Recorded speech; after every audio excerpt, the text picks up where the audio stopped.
With the Asia program. Just a brief word of introduction about the Wilson Center for those of you who haven't been here before, or perhaps for those who are watching online. The Wilson Center is the nation's official memorial to President Woodrow Wilson. It was established by an act of Congress.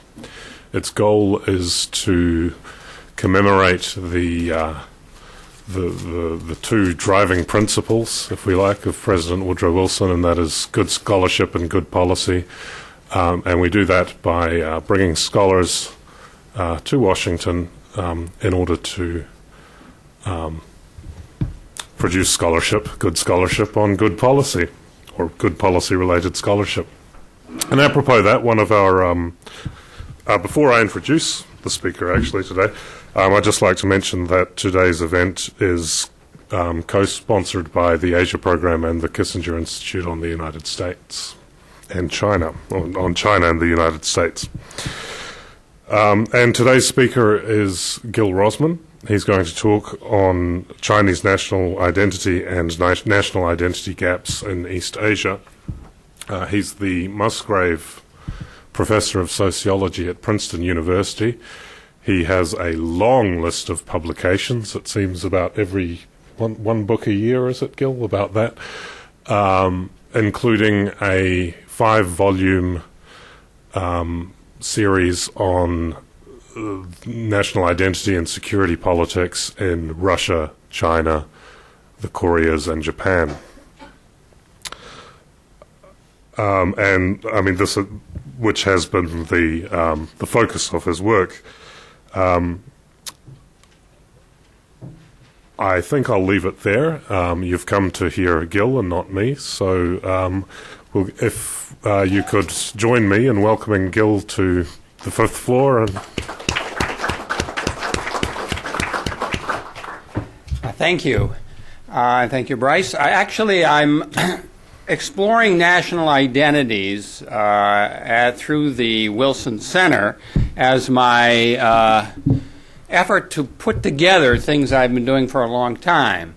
I've spent the last 30-some years looking at perceptions, trying to put myself in the minds of first the Soviets and Russians, and then the Japanese and South Koreans and Chinese, always trying to interview extensively and gather their materials and make some sense of the way they see the world. And I do this in a series of projects, and this is now, the Wilson Center has given me this great opportunity to try to put it all together. And I have some projects that began at Princeton with support from the Korea Foundation, the U.S.-Japan Foundation, and through Princeton programs.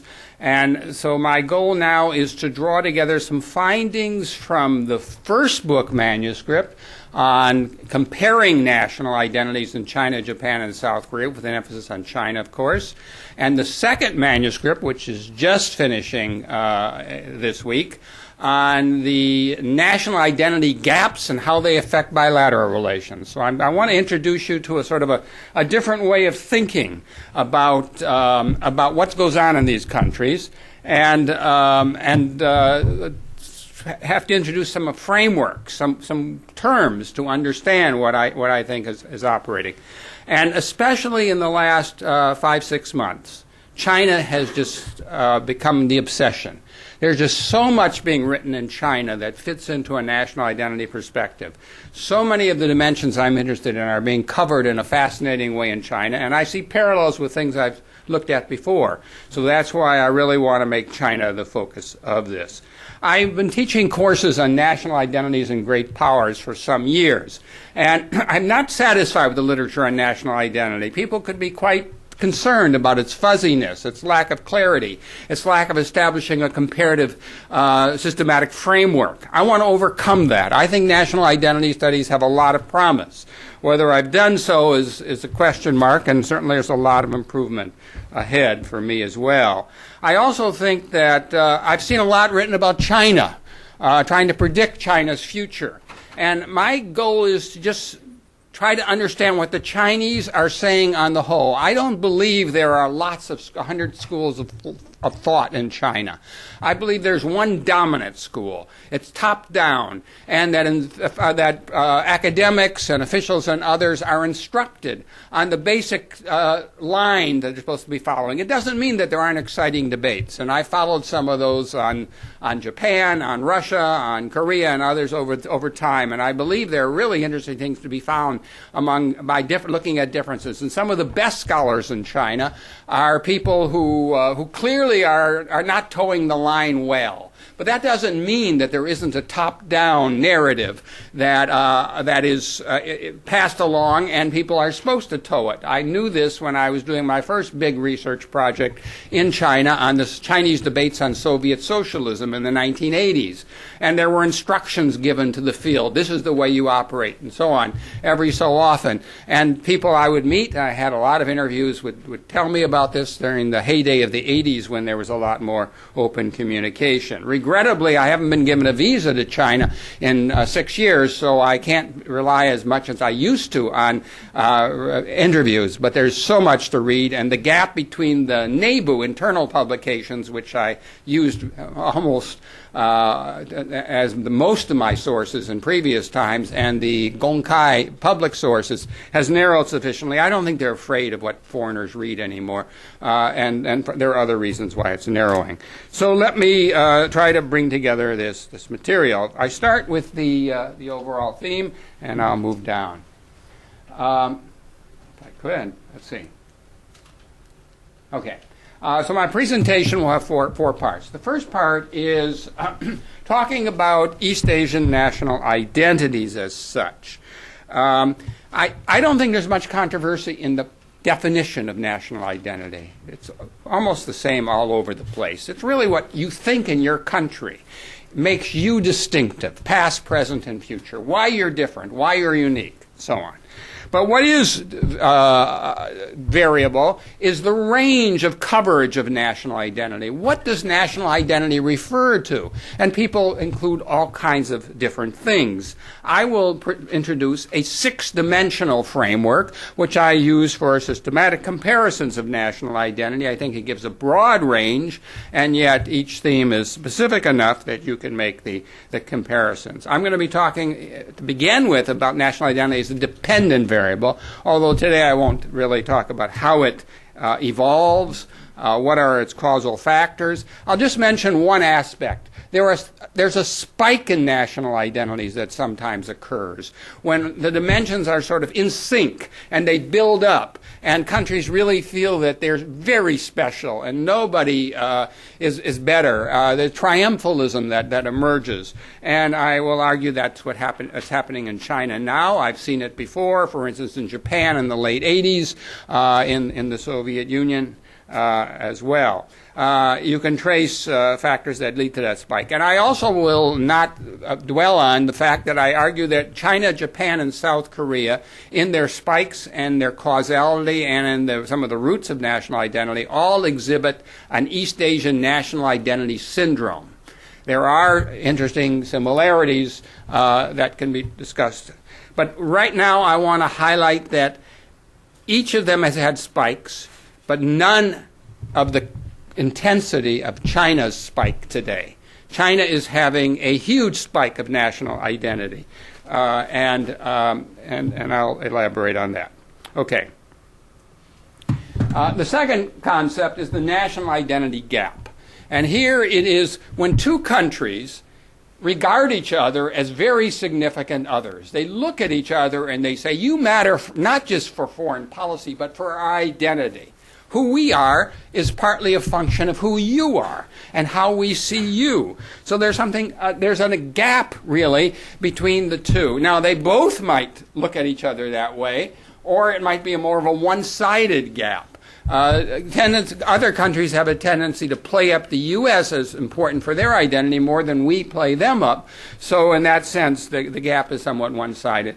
But I think if you see a national identity gap of considerable strength, that's a sign that this factor is likely to affect relations. I think in East Asia, all of the bilateral relations, these dyads, are importantly influenced by these identity issues. History is one of them, but I don't think history is the only one. For instance, in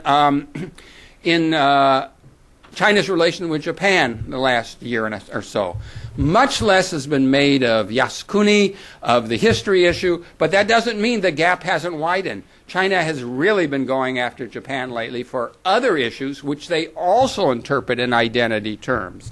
But they've also brought back the history issue after a couple of quieter years, too. So I will argue that when you look at national identity as an independent,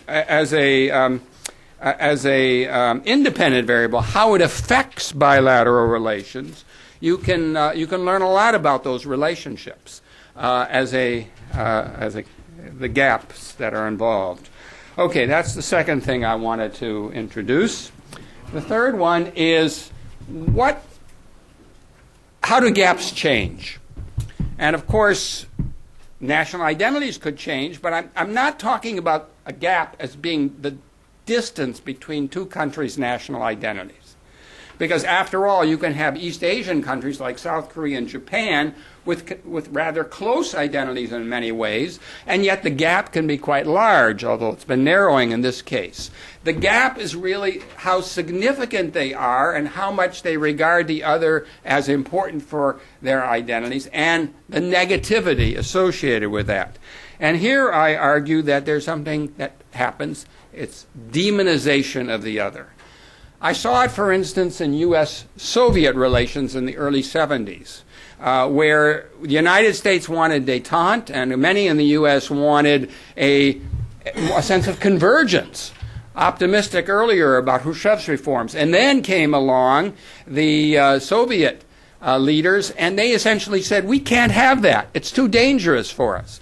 Now, to a degree, Japan, too, was against that kind of convergence. But I think in China it has been a very conscious policy through the 80s and beyond, and intensifying how much they have to widen the gap. They can't allow this gap to narrow because it's seen as threatening in some respects, for instance, to the Communist Party leadership. And I think that's part of the strategy of post-1989 about widening that gap. And I think in particular we've seen a Chinese demonization of the United States and of U.S. allies in the last few years. Also, when you have this sort of thing, you often get a spillover, a downward spiral. And here I would say when one country demonizes another for a while, there's often the response the other is going to demonize too. China likes to say it's all the U.S. fault. We're demonizing China. We say there's a China threat and so on. And so they've made it in almost every dimension I come up with. They say, aha, the U.S. has done it. Well, actually, they've said that about leaders who have been as interested in narrowing the gap as any in American history. So they come across, and Japan too, Hatoyama and so on. So they come across leaders who want to narrow the gap, and they often say, well, these leaders are the worst for widening the gap. I won't go into detail about how China has been treating leaders such as Obama, Hillary Clinton, Kan Naoto, who's been treated more harshly than any Japanese leader, with the possible exception of Koizumi in a narrow respect, and Maehara, the newly resigned foreign minister of Japan, who was most demonized. But Hillary is a close second. And so let's go on, and this is my introduction, and now I'll go. I'm not going to give a lot of slides. I just give them so you'll see the background and know what I'm discussing. Okay, dimensions of national identity gaps, and how is China widening the gap on each dimension? We start with ideology. For a while it was said that Deng Xiaoping and his successors were pragmatists. There wasn't much ideology at all. Well, if you read recent Chinese sources, ideology is huge. Although they say it mainly comes from the U.S., it's Cold War thinking, and I think but the return of the concept of socialism. I mean, it's always been there in sort of an adjectival fashion. But socialism is major again, and in many sources you see the financial crisis was a crisis of the capitalist world system. Capitalism has shown that it's not functioning so well. Socialism will do better, although it's still somewhat tempered and and qualified, and so you don't get the full flavor of it. But that's only one part of the ideological amalgam that I will highlight. The second part, which I don't think is primary, but it's most common, it's mentioned very often, is Confucianism. So socialism, Confucianism have been joined. They used to be, the opposite, of course, under Mao's anti-Confucian programs. But now there's not a word, almost not a word negative said about Confucianism anymore. If you look at almost any period of Chinese history and the tradition of Confucian, whether its effect on international relations or on the organization of society, it's contrasted very sharply to Western civilization. This is a very positive factor. It's in many types of sources.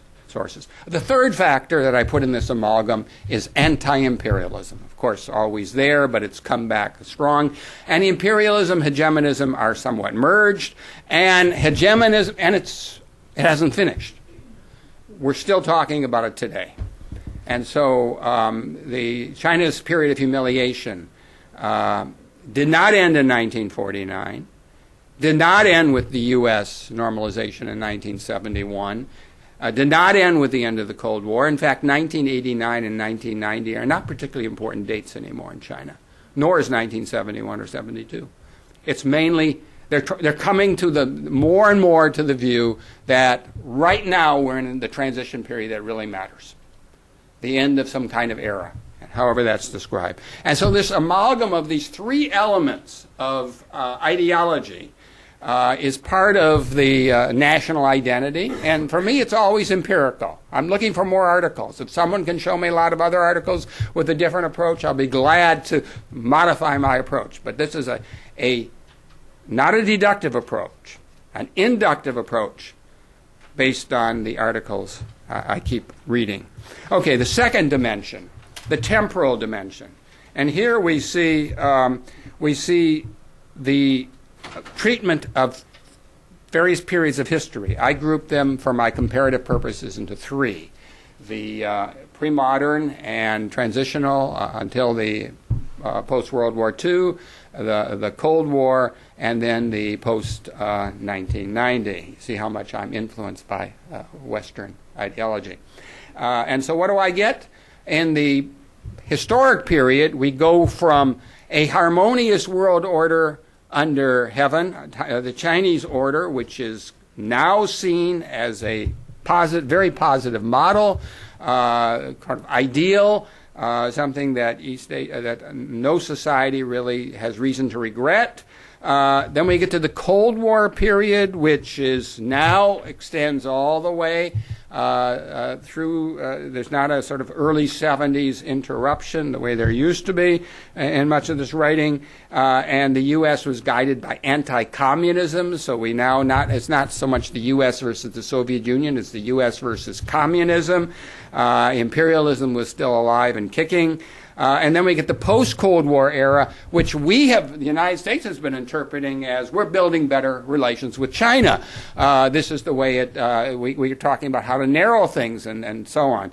And most of what I'm reading says the United States is afraid of China's rise. It is sort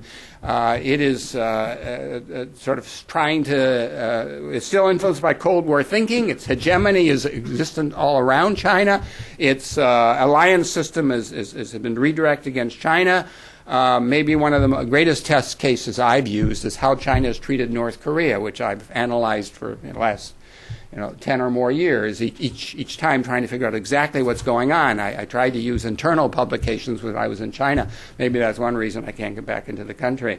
At any rate, I find that their coverage of North Korea changed abruptly, really dramatically in the last few years. Just when we thought they were working with the United States in the six-party talks, they were so proud of their cooperation and the success of the six-party talks and bringing the countries together. And then I look at 2009, particularly at 2010, and it's the U.S. who's responsible for these incidents of the last 2 years. If we only treated North Korea differently, we have brought the deterioration of the six-party talks. We should be going back to them. Almost no mention of what North Korea has done to provoke And of course, China did not condemn either the Chonan sinking or the shelling of Yongpyong Island. And so this is a disturbing aspect of their temporal. So again, every period has been brought out as a period where the China is righteous or struggling against humiliation, and the other side is behaving improperly, and the United States doesn't look good in any period.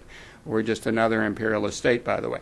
On the sectoral dimension, we find, here I talk about cultural national identity, economic national identity, political national identity. Cultural national identity is huge. So much on culture, and it moves into civilization. There's a great deal on Wenming civilization, Eastern civilization, and China is really the center of Eastern civilization. And the only other Eastern civilization that gets much mention is Islam. And China and Islam historically lived in harmony, and that they can manage very nicely today. They have a lot in common. And the U.S. demonizes Islam and China doesn't. So there is this sense, Huntington may have been right in this respect about this China-Islam connection, at least from the Chinese leadership's point of view, and one could interestingly examine their coverage, substantial coverage now, of what's going on in the Middle East. For how China sees aspects of civilizational cooperation and potential, despite some of the counter evidence that's out there. Economic national identity has also spiked, of course, the sense that China is on its way to this economic sort of superpower status. Now, there's a big, there have been exceptions, and there's an alternative identity theme which is brought out from time to time, such as in Dai Bingguo's state consular's statement in December, which doesn't correspond to the main national identity arguments. It was sort of a throw-in, apparently, for Hu Jintao. Wow. Hu Jintao, there's a Freudian slip. Hu Jintao's visit to the United States in January. So they shifted the identity discussion. But I don't believe it means very much because we're not seeing that reflected in many of the writings on the themes I'm covering. But at any rate, that particular statement was consistent with another argument that comes out, and that is China's still a developing country. It needs many more years, and so on. Some people have used that in China to try to argue against those who present the mainstream identity thesis. But that's not the thesis you find in most of the sources I'm looking at. That thesis instead is that the West is in decline, the economic balance has already shifted significantly, not just China, developing countries. China leads the way. And so there is a very strong sense of empowerment coming from economic national identity. And the economy is only part of a larger system, just as in Japan in the late 80s when they were so proud of their economic prowess. It's the economy plus the society plus the state. And the state gets great credit. The political national identity is very intense, too. Political entitlement and political identity. So this is the third dimension.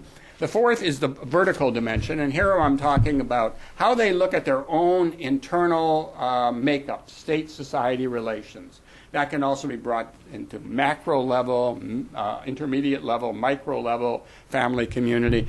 And what do they see about what makes their country unique? It used to be in China there was great emphasis on decentralization, on family. Of course, Confucianism emphasized that tremendously as part of the identity of China civilization, and so on.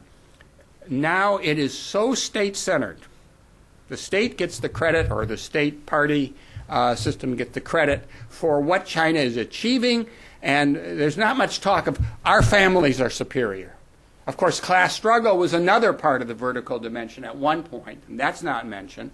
So really it is that. It is, again, a lot of pride in what China has, and many contrasts with the West and what's wrong with our systems, and particularly the United States. So again, the comparison and the degree of demonization with the United States. One dimension I spend a lot of time on is the horizontal dimension, and that is how China looks at other states and the international system. So I break that normally into the United States as the most significant other for every country I look at, the regionalism, and the international system. And in each case, there's a sort of hypothesized balance in terms of how these stack up. And when there's a spike of identity, we see not only great intensity, but a great imbalance. Well, one of the subjects I followed very intensely over the last 15 years is Chinese attitudes towards regionalism, toward ASEAN +3, the East Asian Summit, SCO, six-party talks, things of this sort.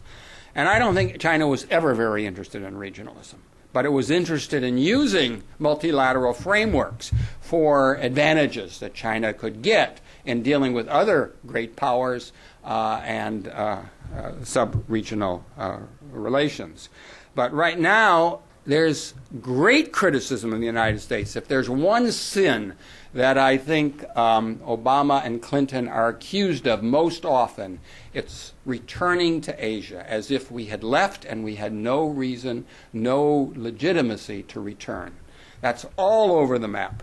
But beyond that, we see a sense of east versus west, sometimes south versus north, that these are clashing. The concept of responsible stakeholder is generally dismissed as a ploy, a trick, to get China to do the U.S. bidding in the international system in this literature that is so prevalent. So basically, it is simplifying the international system into China versus the United States, regionalism into a struggle between China and the United States. At one point, China versus Japan to a degree, but Japan is so far eclipsed. And really, it is a sense of changing that international system, not joining it, although not changing it necessarily in a radical way. There are different views about how to do this. In a lot of cases, there are different Chinese statements about how to accomplish a particular goal, or nuances in presenting the goal. But that doesn't mean that we're not getting an overall message. And finally, on intensity, I now regard the Chinese spike, this period of intensity of 2010, and it's too early really to sum up what's happening in 2011, although I don't see any particular change, but maybe there's some quieting of the tone because China had such lack of success in international relations last year and alienated just about every country except Russia among the major countries, and even Russia was not. There are sources of tension between China and Russia. They disagreed on some things they hadn't disagreed on before. But that's a separate subject, talking about China or Russia, which I will do at a different venue next month. But what I really see is this great intensity of these arguments. All of these dimensions are in full form, and there is no real struggle that's visible in the Chinese academic publications, and I try to use many of the academic publications that I can, or the major newspapers. It's not just Global Times that some people concentrate on as the demonizing paper, that tell us that this is the overall message that has to be conveyed. Okay, let me move on to the national identity gaps. And I'll just be briefer.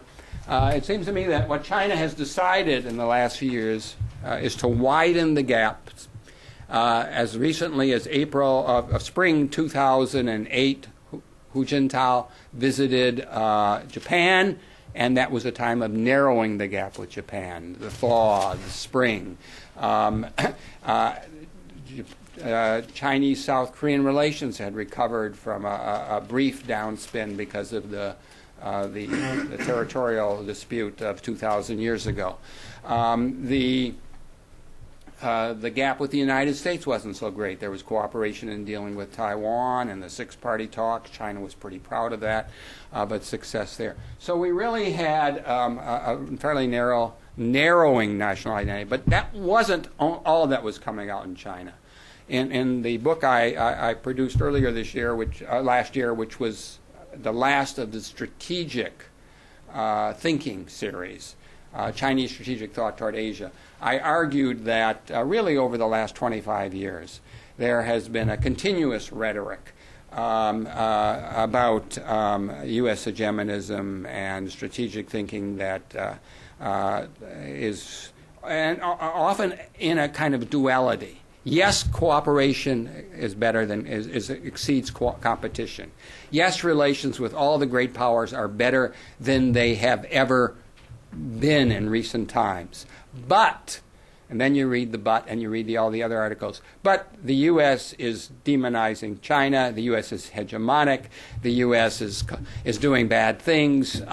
There were so many negatives in that rhetoric that you had to say, they're speaking out of two sides of their mouth. There's something really contradictory happening here. So it isn't that suddenly in 2008, about the time of the Olympics, the Chinese suddenly have a new guideline, do something you haven't done before, but they brought together things that had been much quieter before and brought them into the open.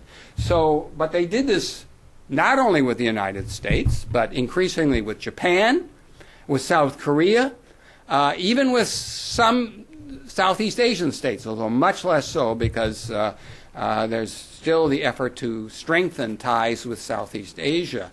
ASEAN plus 3, or I would actually say ASEAN plus 1, is still the desired regional framework for China in building up what it thinks is the rightful regionalism, which we used to think a few years ago was essentially economic. But now the notion of East Asian community has taken on very strong cultural and political overtones in a kind of closed sense of region.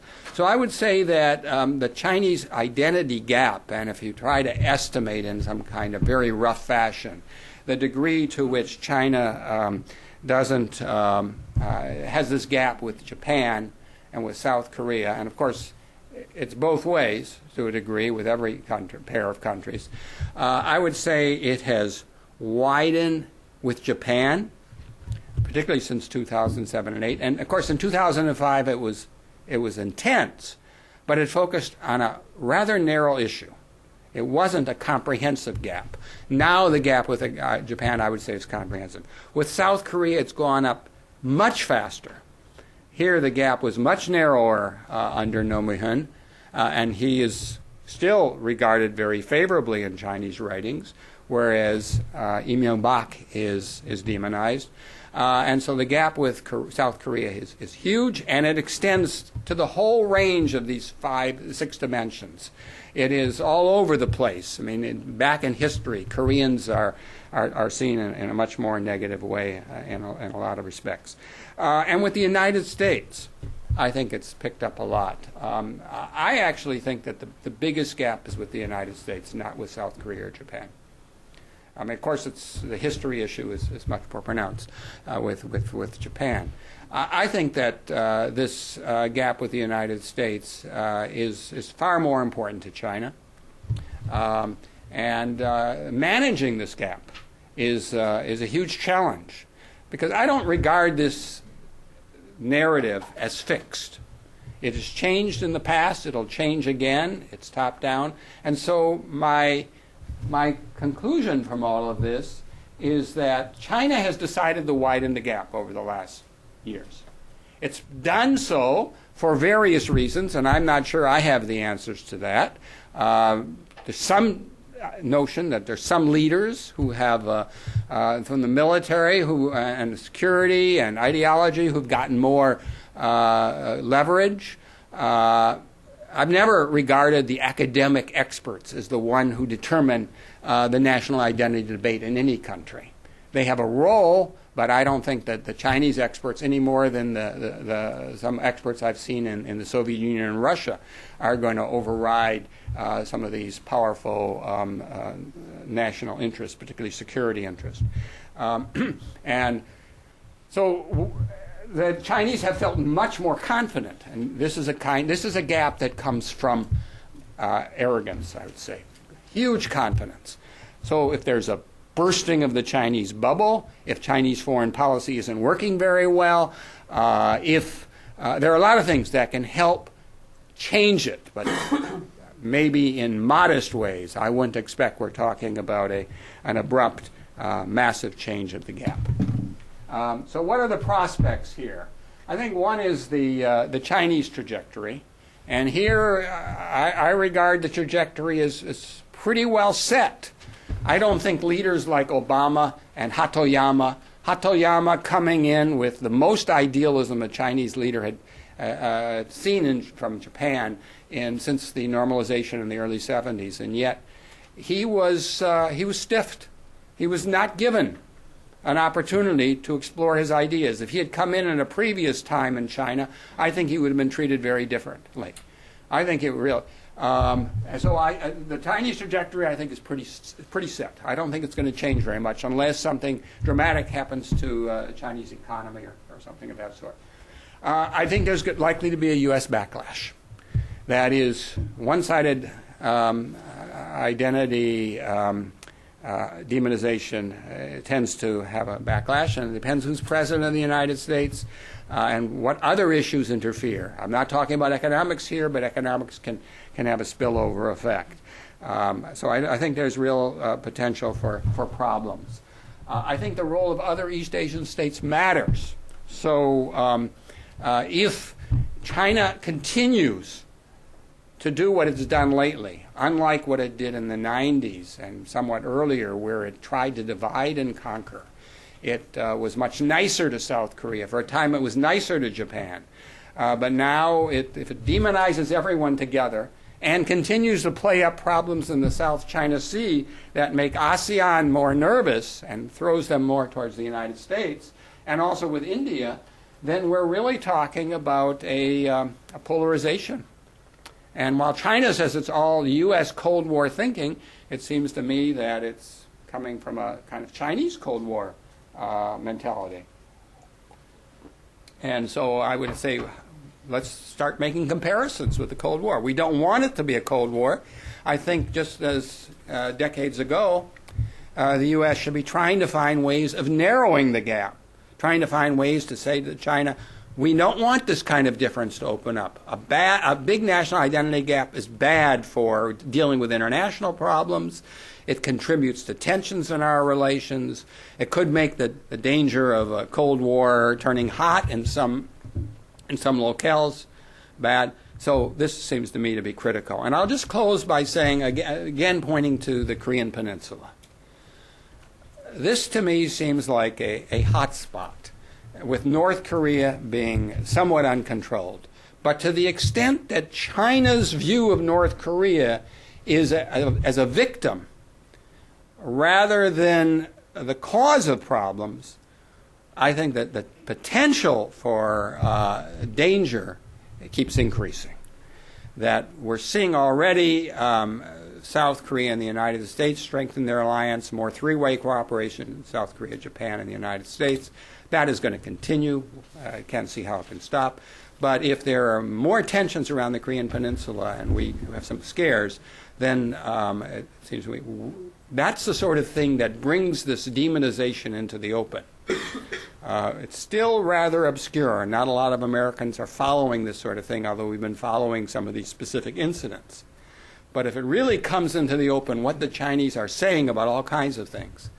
And actually, if I had to say what's the bottom line of all of this, I would say it's an argument that Western civilization has run the world for the last couple of centuries and has blown it, has given us world wars, imperialism, has the wrong notions of harmony and other things, and that Eastern civilization comes at this environment with an entirely different perspective, as interpreted by the Chinese government, not as foreign scholars have interpreted Confucianism and the tributary system, and that this gives us a new opportunity, and we're at a dividing point right now.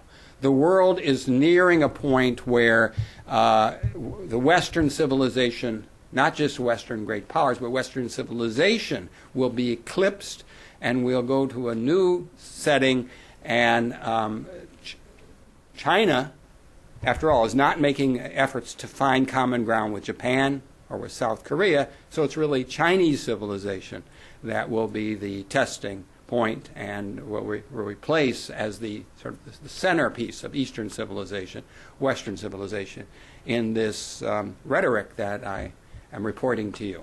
I'd be delighted to have your comments and questions. Great.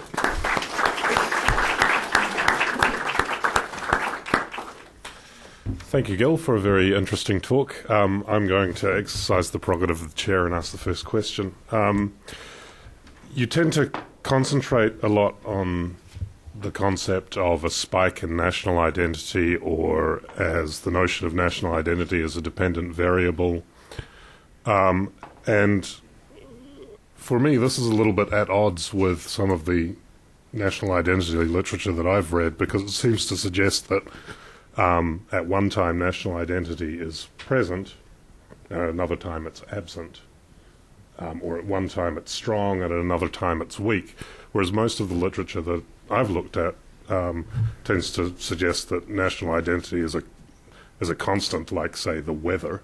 Mm-hmm. And there are different types of national identity that we can look.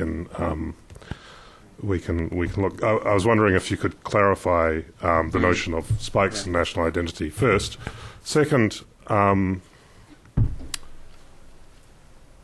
if that's the case, a lot of what you've said seems to suggest to me that national identity is caused by other things, such as structural changes within the international system, China's pride and its economic strength. That national identity is something of a reflection of these things. And I'm wondering, therefore, whether we shouldn't be focusing on these more intrinsic, if you like, qualities of the international system, or whether international identity is, or whether national identity is really an appropriate focus of to note the trajectory of China or the US. But if one makes national identity a constant, one is unable to explain changing rhetoric about what makes your country exclusive, unique. So there are elements of national identity that are enduring, but the important thing is to be able to treat it as a dependent variable first, and to show what is changing in it. So if you define it in such a way and establish the dimensions you're using in such a way that they're measurable, and you can say, okay, 2008 versus 2005, what is the degree to which these dimensions are at what levels of intensity? And then you say, okay, if you now want to call it all a constant, you've eliminated it as a basis for research.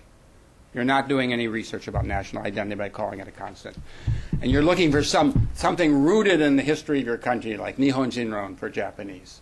And you're suddenly saying, I think I can find that cultural essence of a country. Well, that seems to me a waste of scholarship.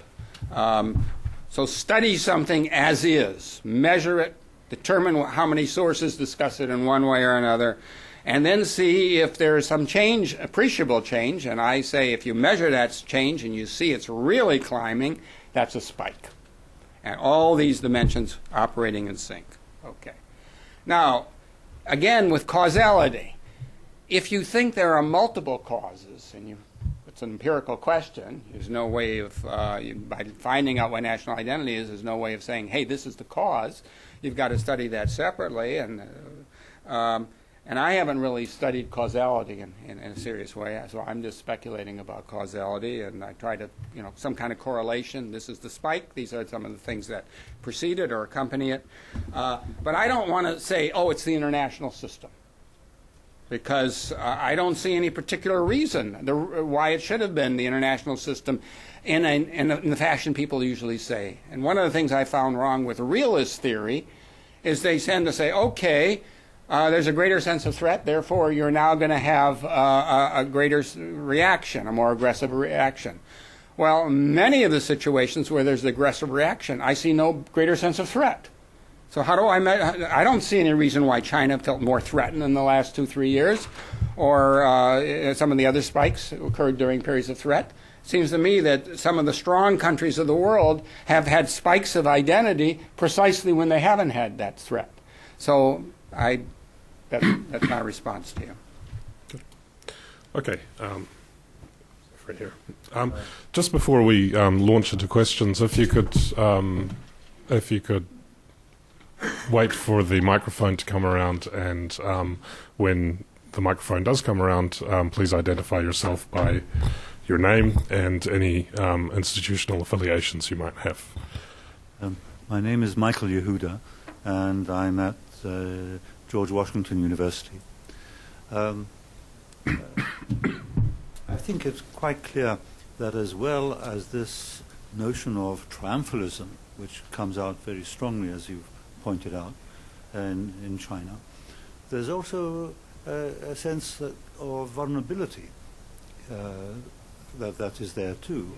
After all, we've just heard only this week that the money being spent on domestic security exceeds that being spent on the military. And there's been lots of talk of domestic threats and problems and sources of instability. So where does that sense of insecurity, if you like, come from, and how is it related to this sense of spike? I mean, is it also a sense of saying that Western civilization may be on the way down, but nevertheless it's still a major threat to us internally? This peaceful evolution, as it were, is still burrowing away in some sense? Well, there's certainly a repetition of the term peaceful evolution and Western aggression and Western cultural threat. I mean, this is a battle over soft power more than hard power. You don't find a lot in this literature about the effectiveness of hard power, although it's understood that there's a great deal of importance to hard power in this comprehensive national power theme that the Chinese raise, and that also includes high technology in many areas. But the idea that that China is vulnerable comes out. It's there, but it's not really in the mainstream national identity material. You get more of that from the other side. Now, we speculate that they do things because they feel vulnerable. But if you ask what they write, the people who are presenting this rhetoric, it is confidence, not weakness. They're not saying we are afraid. They're saying they're out to get us, and we have these strengths. But there is the discussion of Deng Xiaoping's famous dictum.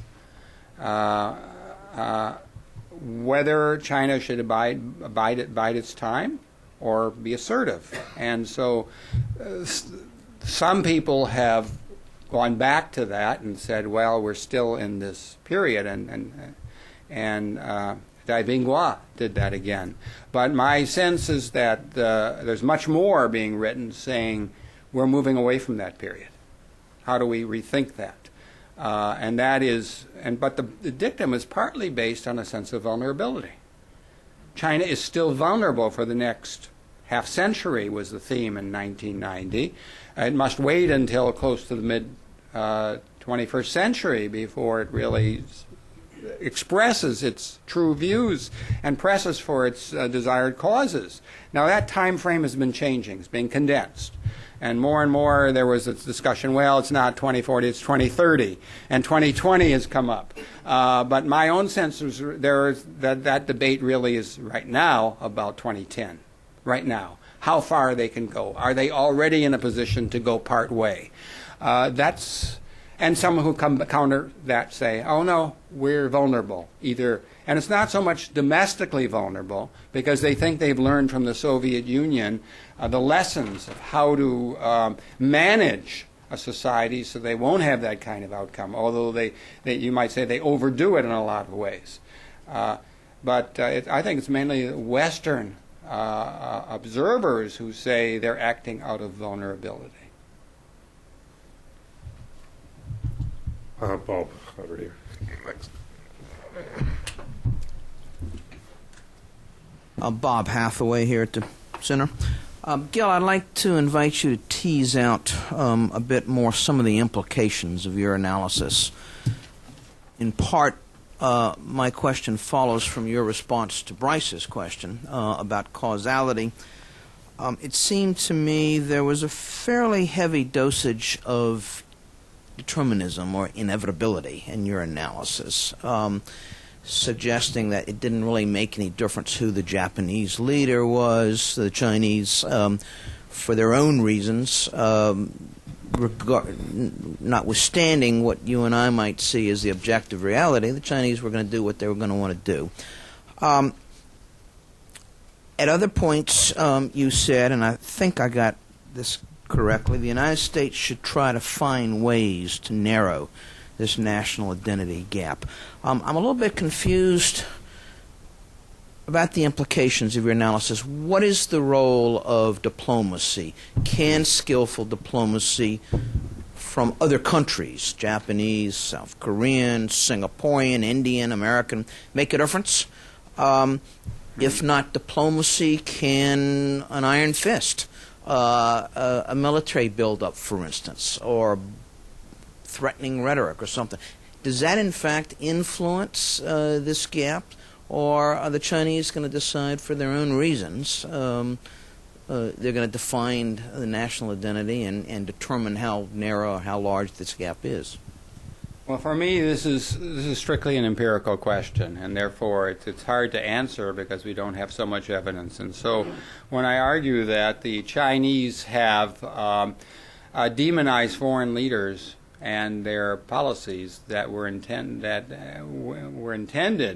to improve relations, to narrow the gap, that was simply what I observed, and that worries me because it means you have a leader come in who wants to narrow the difference. Jimmy Carter did with the Soviet Union, Obama does now, George W. Bush did in his last years, and then you get a response that is not cooperative in terms of that. So it makes it very hard on diplomats, I assume, to try to figure out how to manage a relationship when the reaction is of that nature. I suspect as long as the spike of identity is at its peak, when you have a high spike, you probably are going to just try to manage the relationship and keep it from getting worse and continue to do what diplomats do well, talk about common interests, talk about specific problems, resolving specific problems. But it may be another time when there's some change, and I don't know if the spike in China will continue to rise. I mean, we've seen in other countries that it didn't, but I'm not sure what circumstances lead it to diminish. Then you respond according to these circumstances. I don't see an inevitability to it, but I do see a worrisome upward trend to the way Chinese national identity and the Chinese identity widening has affected the rhetoric that exists. And so maybe if we did a better job of getting at causality, we would have more of a sense of who and what we can do to try to narrow this. But I don't believe that the U.S. or Japan or South Korea has a lot they can do to affect this right now. I think China has to figure this out for itself, what it wants to do. But meanwhile, I agree to an extent with what you suggested as the alternative, and that is you strengthen your alliances, you work closely with other countries in the region, you show China the cost of some of these policies, and then you hope that they say, okay, let's talk about how we can work together on these issues. And then you look at what they're writing as well as what they're doing in order to see if they've reduced this demonization. Thank you. I'm Hans Maul from the Transatlantic Academy. 2 points. First, I want to take up your invitation and think about the situation between China and the United States now in terms of the Cold War. And one of the things which does come to my mind from that period, which I personally think could be useful, and I want to have your comment on this, it's the concept of grid. I think Robert Osgood coined that. Gradual, reciprocal, I don't know exactly what it stands for precisely, this grid. But the idea is, in the context of the Soviet-US relationship, that the United States should take the lead in offering specific concessions, but sort of keep them on the table only as long and continue with that policy only as long as there was reciprocity. In other words, as long as now from China you would get positive responses. That kind of philosophy or that kind of strategy strikes me as appropriate against the background which you describe. And I'm just interested in your comment on that. More broadly on the concept again, coming back to this national identity, Gil, it seems to me what you're really analyzing, and this is a subtle but important difference, you are analyzing the national identity narrative of the leadership, or the national identity construction of the leadership. Now, if you look at it in those terms, that raises a number of interesting questions. One question is, to what extent is that actually the national identity of China? And the other question it raises is, why does the leadership do that?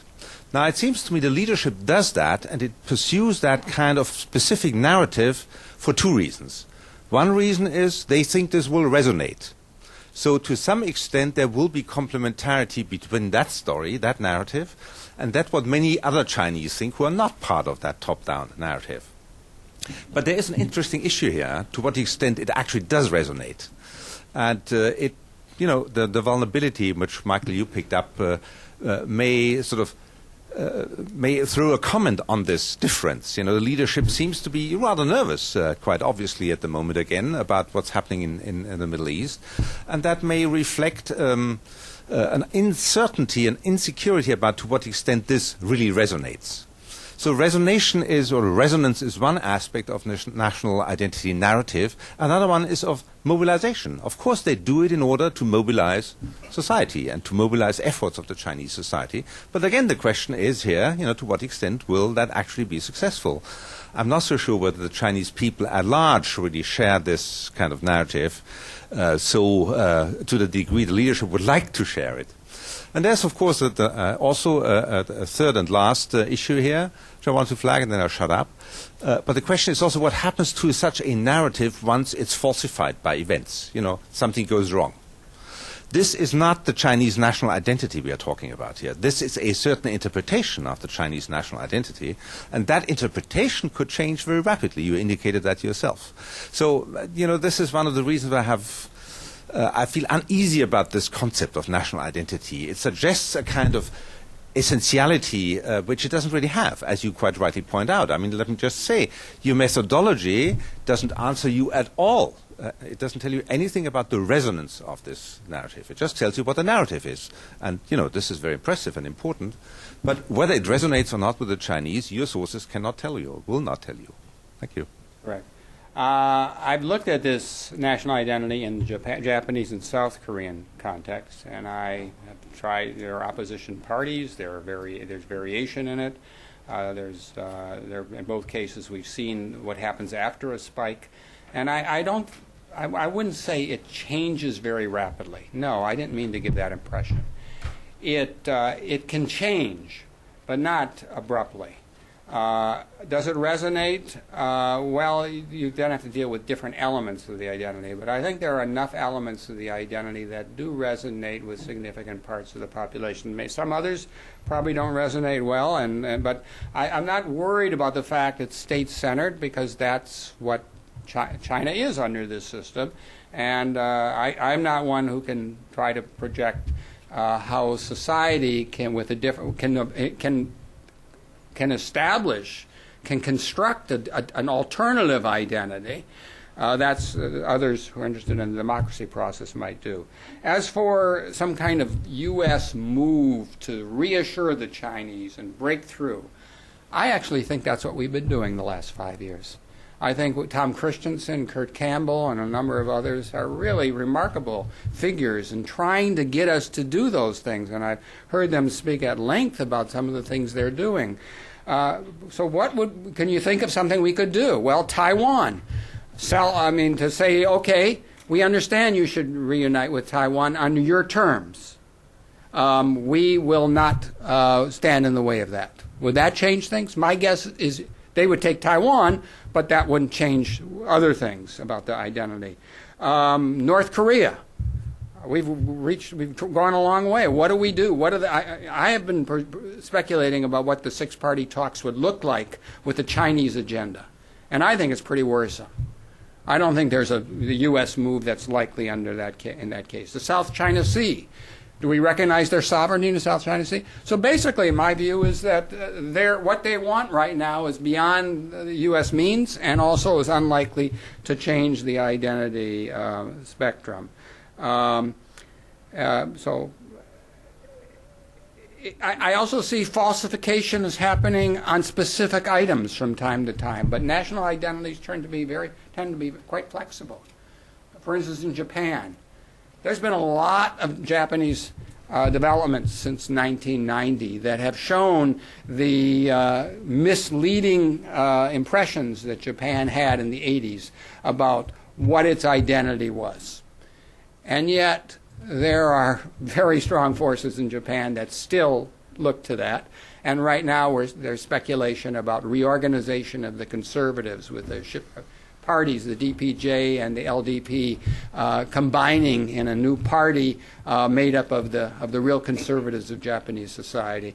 I think that they're holding on to much of the identity they had in the past. I don't believe that in China we're likely to see a real move away from the elements of identity that I've been looking at, even though there might be some steps that can change things. Don Wolfensberger down the back there. Josh. Yeah, Don Wolfensberger with the Congress Project here at the Wilson Center. Gil, I know we got into this a little bit at the introduction of your work a couple of weeks ago, and I hate to repeat the question, but I'm sort of refining it as I go along. But and I know you don't like to speculate on causality, and this builds on the previous question too. But we were talking about the extent to which this is aimed at other actors on the world stage to intimidate or impress, or the extent to which it's being used internally for purposes of social control. And while you don't want to speculate on the exact cause of the spike, it still is interesting to me that you don't want to look, or you don't think you can find a real cause for this. I would think that if you look at what's being done, for instance, with the curriculum, that might be an indication it's being used more internally for purposes of social control. And then the other thing, the related question I have, maybe it's not that related, but how do you differentiate between national identity and nationalism? Well, I'll just say that I've seen various pieces that have tried to do that. Alan Carlson, for instance, has an article distinguishing nationalism from national identity, and although he doesn't use my definition or my approach to identity, nationalism, it seems to me, is also loosely used, and it can be often equated with some kind of patriotism, and I don't really get into that distinction. I just try to define national identity as clearly and as consistently as I can. I don't think there's much evidence that's used just for internal control. I mean, of course, we've seen at various periods of Chinese history since the 80s differences in textbooks and what they say about certain events. They tend to be more hard line on imperialism, as David Shambaugh found out in the 80s, or on who started the Korean War. Textbooks often have been more erroneous than some of the academic publications at times. But I think this is a real effort at foreign policy. I mean, there are multiple purposes, but I regard foreign policy as huge in this. And they're trying to reorganize Asia. The big question mark in a lot of international relations right now is what will be the form of multilateralism in Asia? There's so many competing organizations and new organizations, and the Chinese perceive this much more in zero-sum terms, much more as a sharp competition than many others do. And the idea that right now we're facing a battle between APEC and or the East Asian Summit, perhaps, and the ASEAN plus 3 or ASEAN plus 1 is a big thing in China. And so they want to manipulate. They write a great deal. They have a lot of very interesting factual information. And yet much of it is steered towards manipulating an outcome that favors the rise of China. This is consistent with the notion that China must do what it can to build up its comprehensive national power. And that has been consistent for 3 decades and is not being modified in the sense that now that China is clearly the number 2 power of the world, it should be less avid in building up its comprehensive national power and exerting that power. And Asia, especially this broad notion of East Asia, including Southeast Asia, is China's area of operation where it's entitled to some kind of revival of regionalism with China in the role of the benevolent central state. So this is so much of this is not just for internal consumption. It's all over the place. Stape down the front here.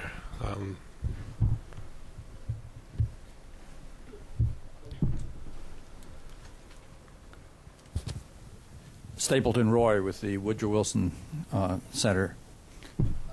Gil, I've been wrestling with the way you've been using the concept of national identity because I'm comfortable with the idea of national identity, but in my experience, it's intellectually meant something rather different from the way you're applying it. For example, when I served in Singapore, the issue of national identity was so important that the Prime Minister had an annual conference to address the question, and he was extremely interested in the American experience.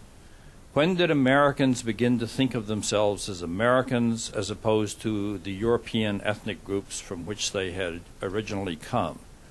How do you get Singaporeans to think of themselves as Singaporeans as opposed to Chinese or Tamils or Malays?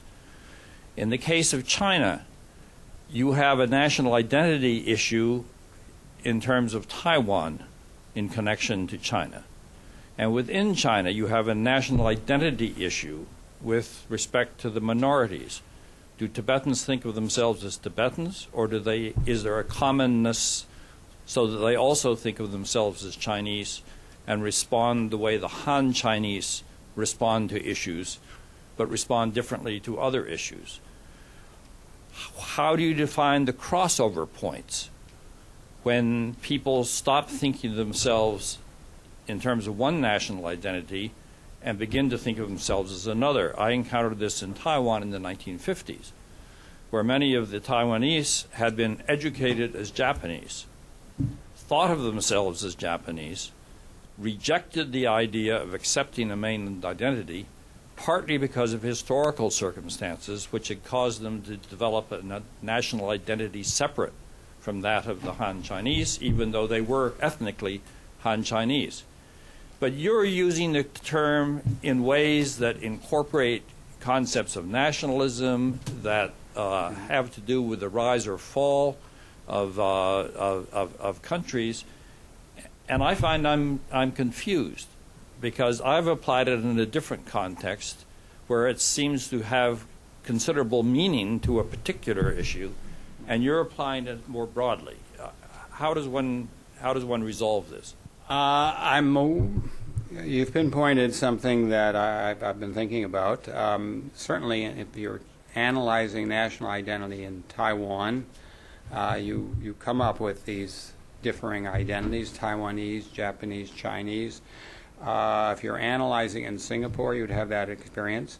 What I see is something I might call, I've called at times, a great power national identity, which minimizes the ethnic differences and assumes that the majority or the dominant group is the architect of what national identity should be, and tries to expunge other identities as apart from sort of an exotic value. That's what I see in China. So there's a lot written about the Han relations with other minorities, and they've embraced the Manchus, they've embraced the Mongols. They said they all shared the main Chinese identity, and we had a harmonious history. And so they want to wipe away the notions that ethnic identities are meaningful, except as played upon by disruptive forces in and out of the country. This, of course, is a big theme that goes back to Lenin and Stalin, and how do you deal with ethnic minorities, and the Chinese and Soviets used to criticize each other for doing the wrong thing when they're actually generally both doing pretty similar things. And the Chinese have written quite a bit about the lessons of the Soviet collapse and mishandling ethnicity. And I regard all of that as interesting, but really as peripheral to the arguments that you find in China. Of course, in Japan and South Korea, they don't even discuss the relevance of ethnicity because they assume that there's a homogeneous population for national identity purposes. And I would say China's leadership has done the same thing. They don't regard Taiwan as having an authentic identity, a national identity, and the Tibetans and the Uyghurs, and they dismiss them and emphasize how everyone should have the same shared identity. Now, do I believe the ethnic minorities buy that? No. But that doesn't mean that we can't benefit from studying the majority's statement about a state-centered identity that eclipses all other identities. And because these countries are so state-centric, there is some reason to think that large numbers of people accept that. How does one differentiate, though, between what you would call a true assumption of a national identity, separate from what your leaders tell you is the case, as opposed to a false assumption of identity? To take an example, Georgia in the Soviet Union. If you had created a new Soviet man, then the Georgians presumably were part of the new Soviet identity. But we have seen very clearly that when the Soviet Union dissolved, the re-emergence of national identity separate from the Russian identity emerged very quickly. And you can easily discover in China that, in fact, while there may be a certain common way of viewing it that isn't shared identically among the different nationalities, ethnic nationalities that make it up, that certainly Tibetans and Mongols and Uyghurs do not think about their Chineseness in the same way that the Han Chinese think about their Chineseness. I agree with that. In fact, when I was living in the Soviet Union in the 70s and I met Georgians and talked about Georgia, there was no more doubt that Georgians disagreed than today there are for instance, people living in Inner Mongolia disagree. So I'm well aware that there are groups in the population that are not buying into the national narrative, or at least all of the narrative. But I haven't made that a research subject. I'm trying to get at the mainstream narrative, and I think for China it matters since, of course, the Han are more than 90%. They control the publications, and so they control the academic community. And so if you want to figure out what's happening in discussions about what China should do in foreign policy or reorganizing its domestic scene or any other dimensions I raise, this is where the information is.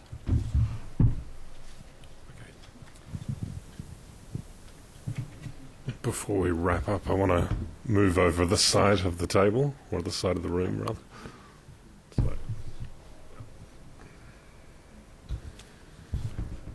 Hi, I'm Stephen Schleich here with Centra Technology. As you think about the sources that you've been reading all these years, Professor Rozman, what would you say about the role of the party in the narrative? Do you see the party as being the guiding hand that provides the meta-narrative of what China's identity should be? I think the propaganda department, the Central Propaganda Department, is supposed to do that and does it. And in each period, whether it was the 80s, where what they could say about specific subjects relating to ideology, like the Soviet Union, about like Khrushchev. I was there before they rehabilitated Khrushchev, and then afterwards, and I saw how there were struggles going on. Could you publish something that got around the censorship of the propaganda department, and so on? So yes, I do think that there is this kind of party dominance. They want to equate party and state. They don't want to give the impression that people are loyal to the party in place of national identity. Party loyalty is a separate thing that is not built into this overall rhetoric. But there's no criticism of the party, and the assumption throughout is that the party has made the wise decisions, in fact, all the way since 1949, because there's virtually nothing said about the mistakes of the Cultural Revolution and other terrible periods of communist history. So essentially this is Brezhnev-type rhetoric when you remove the criticism of Stalin to a few formulaic statements that he made some mistakes, and then you proceed by arguing that the party's glorious history doesn't have these kinds of mistakes. But the party is not given a lot of stress in this discussion. It's really the state with the assumption that the party is the key that's guiding the state. Great. We've come to time, so if you would like to join me in thanking Professor Rozman for what has been an extremely thought-provoking